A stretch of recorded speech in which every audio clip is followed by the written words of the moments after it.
Okay, my topic for sharing session this year is manpower planning employment for youth from Brunei Darussalam. As we all know, youth, as mentioned just now, where is it? This one.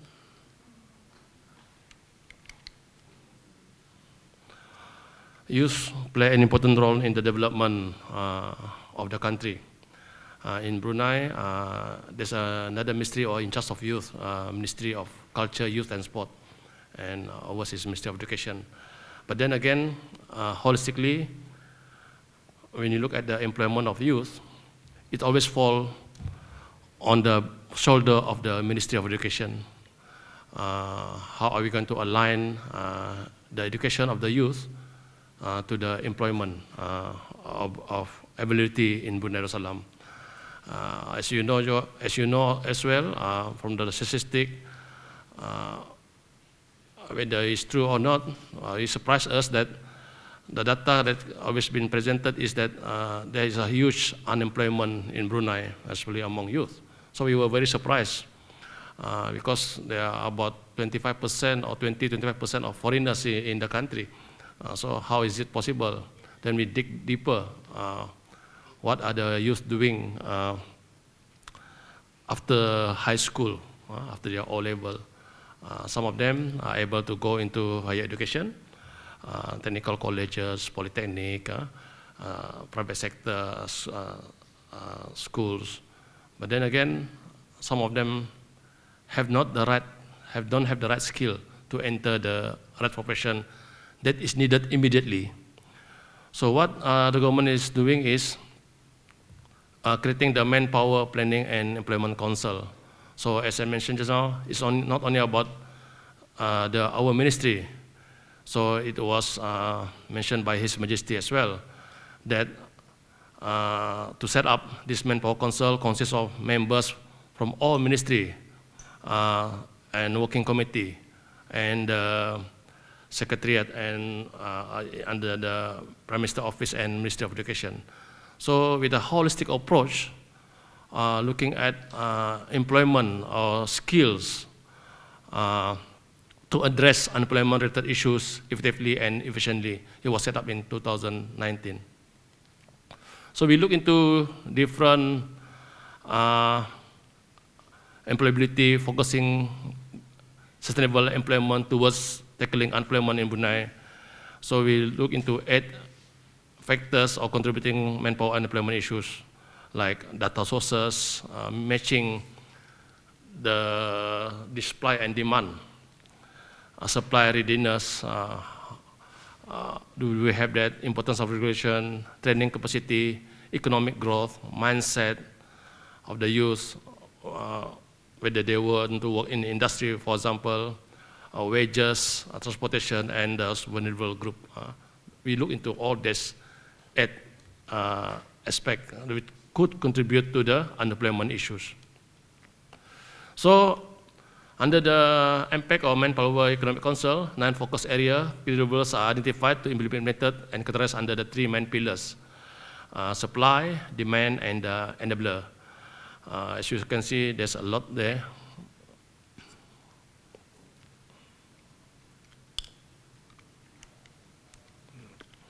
Okay. Looking at providing high-skilled human capital needed by industry, developing resilient workforce with industry-ready mindset and work ethic, upgrading skill and competency, reviewing and developing labor policy and processes, engaging collaboration with industry, economic growth. The enabler is one-stop center, creating the one-stop center for job, if they're looking for a job. Synchronize the central database, which is very important, and process and physical infrastructure. So this the supply, demand, and the enablers that these councils are looking at. So first of all, look at some of the data from the maritime data. We have we collect all data, maritime sector, for example. I don't have to read the data, and then about the industry as well. The industry. In 2019, new job are filled by oil and gas industry. So we look into it, work with the private sector, what are the skill set that they need for us to quickly produce workable or employable youth. And as we all know, to create courses in the ministry, a proper courses with the curriculum, hiring of lecture, building the facility, it will take us 5 years just to start up, and any industry demand if you don't have it ready. So by the time you already have all this, your curriculum, your infrastructure, your manpower, your lecturer, you hire all lecturer, by the time you want to start the courses, that industry is not available anymore because it changes very rapidly. Now industry are changing very rapidly. So we need to have a solution of how we can quickly turn around the youth unemployment quickly and working with the private sector. So again, working with the ICT industry, manpower needed, workforce in the ICT. So we look into all those sectors just now. We look into this data, okay, or whether they are qualification, expert available. You can see the expert available in the country. Most of the highest is Philippines, Malaysia, Indonesia. So even we have some Singaporean in the country, in the ICT sector. So we do have non-locals in the country. And then we also identified the critical occupation which is needed by the country. Again, we look into the local and non-local to see the gap. And also we look into the private sector, according to the economic activity in construction, wholesale, mining, manufacturing, accommodation, administration, transport, information, agriculture. So we look into all, even education, financial, occupation of according to occupation qualification. So we look into this data. And then also look into the service food industry as well. Okay, we count everybody, basically, who are working in Brunei. So it is a tedious job, but we need the data. We need to explain why there is such a huge unemployment when there are job positions available. You can see job filled by local and job filled by non-local, right? So as I said just now, 20% of the population is mostly from non-locals. So they are filling out the job. It's not that we want to kick them out, but then we need to really find out, stabilize what the job ability for the youth. Again, one area is the mindset. Some of the youth don't want to work at the work being filled by the non-locals. So that's another challenge. So other than that, we are also looking at the upskilling and reskilling framework of the youth. So, and then this involve, you can see, IBTE is our Institute Brunei Technical Education Center, Lifelong Learning Center is set up, I think, last year. So Brunei Qualification Framework is under our ministry as well. Those three are under our ministry. So we identified and tried to fund those training area, looking at the identified demand, registration of RTO, registered training organization, technical verification, commercial, approving funding. So with that, funds were created under the Human Resource Development Fund Development Plan 11 in Brunei.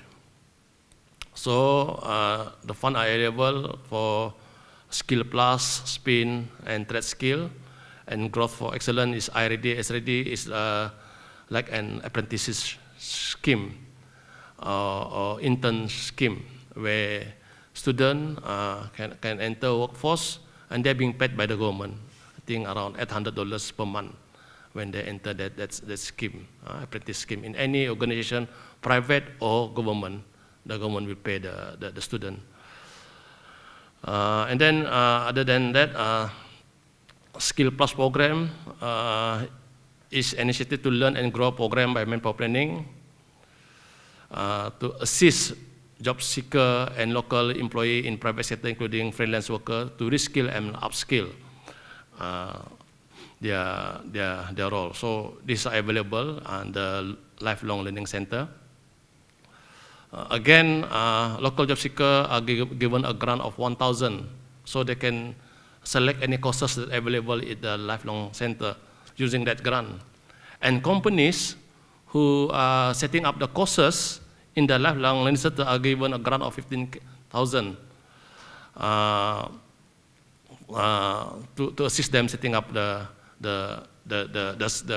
curriculum or the courses. So it's the supply and demand. So we give the initiative to the kids, and we also give the initiative to the companies who set up the curriculum. So the type of courses are mostly classroom-based, online learning, blended online learning or classroom, 10 identified areas: hospitality, human resource, management skill, finance, agriculture, languages, entrepreneurship, Islamic studies, retail, and ICT, including data analytics. So those are the areas, courses that are available for the kids. Everybody are given a grant. They don't give you physical money, but it's a grant for the kids to enter any course that they want is available, set up by the RTO or Registered Training Organization. Under the SPIN program is a accountancy program. Again, we're looking into to increase more certified accountant in the country as well. It's not cheap for the kids, for the student to join an accounting course, especially if they want to be certified. It's not cheap and it costs money. So what the government do is they create courses which they can register for free. Foundation accounting, certified accounting technician, certified accountant. So the most important thing is it includes mentorship in the companies as well. So the tuition fee, including any exemption fee, right? So it covered everything. So the kids have just to register if they want to be an accountant or registered accountant. So sufficient allowance of 300 per month are given. Again, as mentioned, this is the 10 skill funding area. National skill standard, again, certified competencies needed by a skilled worker who gain employed for an occupational area and level pathway to achieve competency.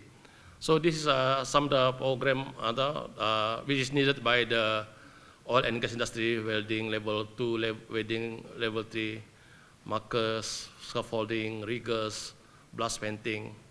Right? Most of it is in the oil and gas industry. So as you can see, the training fee is quite high, 11,000 to 13,000 per student, per trainee. So 10% of the training fee will be retained as SSR.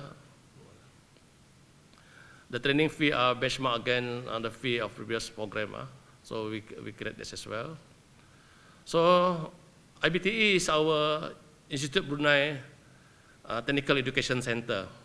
As I mentioned just now, they could not afford to create courses because it costs a lot of money to create the curriculum, to hire the lecturer, to build the infrastructure. So there are different needs. The changes of the industry keep on changing. So what they did is some of the programs are run fully by the IBTE, some are jointly run, some of the program are approved program with IBTE certification. So any private sector who can create courses will be certified by IBTE. So, and one thing, as I mentioned just now, the cost of building ready-made infrastructure, if you want to create courses. So what the government do is we build a lifelong learning center, ready-built facility. As you can see, this is a massive area where all those courses can be done in those areas with a rent. So company, registered training organization, come in, bring in their expertise, create courses, bring the curriculum from overseas, and just rent the facility to run the course for 6 months or 3 months or 1 year, it's up to them. So it will be a minimum cost to the company as well, rather than they have to rent other places which are not sometimes suitable for training center. So this is being built. Even classroom are there, I think 600 per month. This is some of the facilities that are being built purposely for rental by the RTO, Registered Training Organization. So they don't have to build the facility. We build it for them, they just have to rent it, and they run it, the program. So the turnover is very quick. In 6 months, then they can move on to other areas. So any RTO from overseas are welcome to come in and set up courses that I mentioned just now in this facility. There are classroom as well available, normal classroom. There are workshop available, even rigs, if they want to train the youth in driving big trucks or cranes, the space are available for them. So typical classroom, again, the rental is very minimal. It will cost them, in a typical business or shop house, the rental will be around 2,600 per month, but here it's only 675. So they can block it, and they can rent this facility available to run the course that I mentioned just now. These are some of the current lifelong learning providers. So there's a lot of it, not only in, there are certain providers as well, but now most of it must be registered to IBTE. Okay, thank you.